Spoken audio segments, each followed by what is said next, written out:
ఈ case already అయిపోయింది కదా, ఇది నేను చెప్పింది కాదు. చషబిషలు లేకుండా నేను నా ఓటుని నేను బ్యాక్ తీసుకుంటున్నా అని చెప్పింది కూడా మీరే.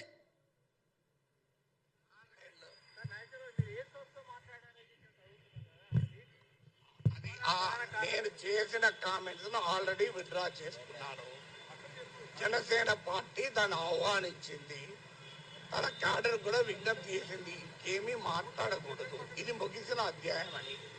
ఇక ముగిసిన అధ్యాయం నుంచి మళ్ళీ తిరగడం ఎందుకు? దానివల్ల ఏం పర్పస్ అవుతుంది?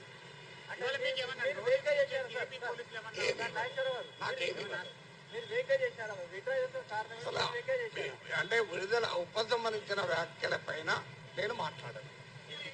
రైట్ అన్నా, ఈ మాటలు నేను మాట్లాడింది కాదు.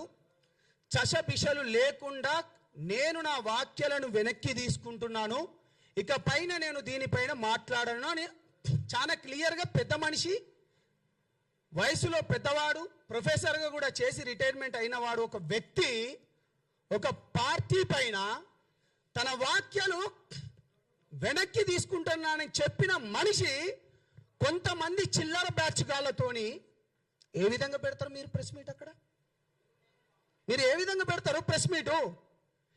తిరిగి ప్రాంతాల మధ్య విద్వేషం రెచ్చగొట్టడమేనా మీ పని?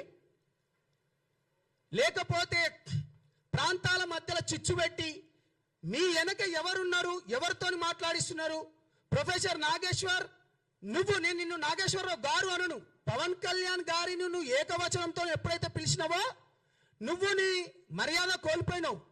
నువ్వు ఛానల్లో